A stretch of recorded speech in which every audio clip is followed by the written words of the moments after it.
So as far as the investment side, yeah, the dollar cost average, I think you had talked about that. That's a great way to start. If it sounds like you started some with the retirement with the Roth, but I don't know if you have a brokerage account, but if you don't open a brokerage account, a non-retirement brokerage account, so that's money that is not tied to your retirement, you can invest in that every single month. You spoke about Lawrence's class, so I'm assuming that you've been tapped in with that, so that's great as far as talk about investing, and then of course we talk about investing every Monday with Market Monday. So we talk about the ETFs, the index funds, all that stuff. So you can pick a couple of stocks, funds that you feel comfortable with, and start putting money in every single month. That's one way to just get the ball rolling, and get into the actual investment game where you're putting money away over a consistent period of time. Now, as far as the pilot situation, obviously from what you're saying, that's a little bit more capital, a lot more capital intensive. So it probably would be difficult to self raise or self fund that type of project.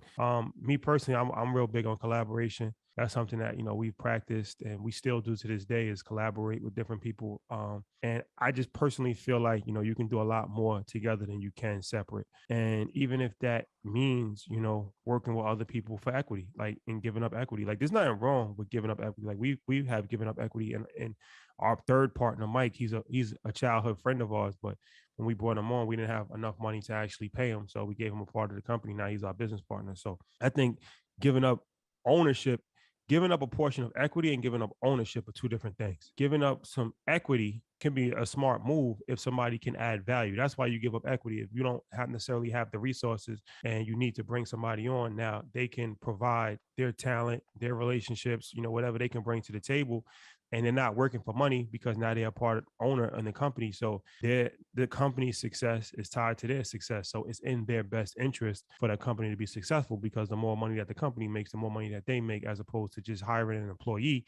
And if it's a good employee, then they'll work as hard just because that's what they're supposed to do. But obviously, there's a lot of employees that don't care because it doesn't matter how well the company does, or they're still going to get paid the same amount. So that's why the equity play is not always a bad play. Partnerships are not always bad. It's just a matter of just being intelligent about it, keeping ownership, keeping a majority stake, things of that nature. So I would approach it from that standpoint. I would approach it from partnerships. Look to see. You say you've been in the industry for a long time, so I'm sure you have a lot of great relationships with different people. Mm-hmm. And who knows who would want to work with you or who would want to partner with you, and different things of that nature. So that's how I would approach it, as opposed to even thinking about funding it out of my own pocket with that much capital. If it was less capital, but if it's a lot, if it's going to be real capital intensive, then you might want to go a different route. Okay, that's good though. That's the partnership is definitely something that's been out there. It's just again really holding in or owning in on the or honing in on the ownership piece. We definitely want to be attached, and I'm pretty sure you can tell. Like sometimes people don't take you seriously, but like I said, even with having the experience, it's like that. But that was some good insight. Thank you so much. No problem. All right, PMAT, we're coming to you. Unmute yourself, please. Oh, can you hear me? What's going on? Yeah, I hear you. Okay, cool. Hey, I just wanted to ask quick question. I'm sure it's been asked many times. It's about 401k rollover.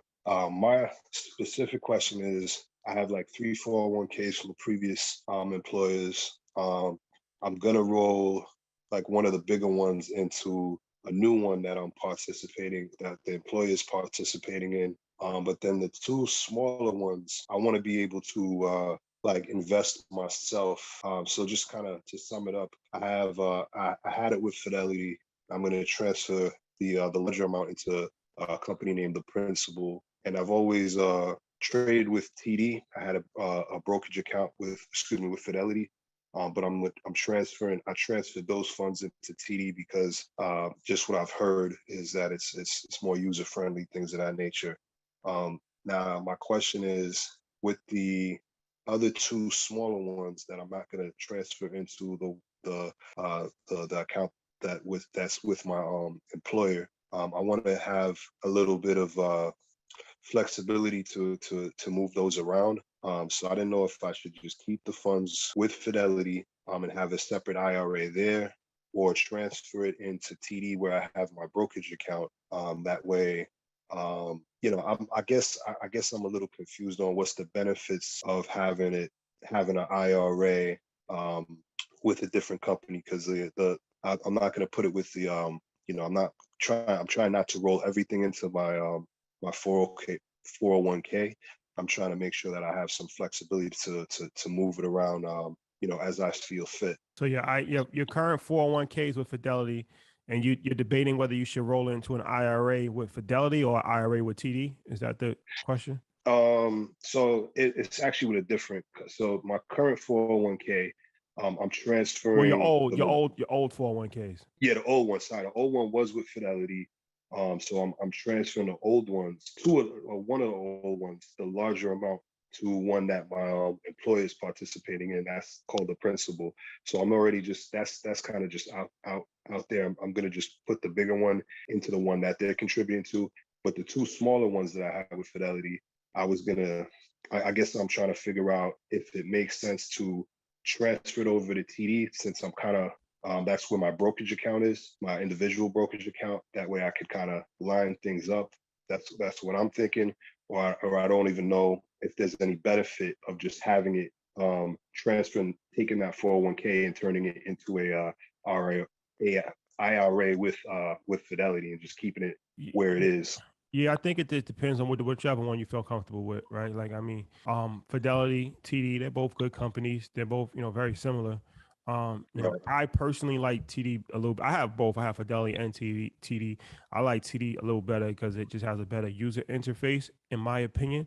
But I Right. mean, it's not like one is dramatically better than the other. So I guess it's just whatever you feel comfortable with. But you can roll it over into a Fidelity IRA, and have control over it, and pick the investments that you want, or you can roll it over into a TD IRA and have control over and pick the investments that you want. So it really just depends, honestly. I mean, that's just up to you, like whichever one you feel most comfortable with. Like I said, me personally, I just like TD. I like TD better than Fidelity because I just feel like it has a better user interface, and Yeah. so Yeah, I that's got you on that. that's my personal opinion. So, but you can do either or. I mean, there's really no dramatic Wrong difference answer, from right? one than the other. Yeah, it's similar. Okay, all right. And just the last thing on that, no matter where I go to transfer it, changing that 401k into an IRA, what's really the benefits of the IRA? When am I able to move things around as I feel? Like, because I know I can't do that with the 401k. So I'm assuming that's just the only benefit is the flexibility, right? Well, a 401k is pretty much like frozen in a sense when you're not working there anymore. Not frozen where it's not growing, but well, when you leave a job, you can't add money to your 401k anymore. You can't borrow from Right. it. You don't have any like advice, and you're stuck with the investments that's provided for you from the 401k. So a 401k has like a menu of different options. Like they have like, let's say, 15 different funds that you can pick and choose from, but you can only Right. invest in those funds. So with an IRA, you get to pick and choose the funds that you want, right? You Right.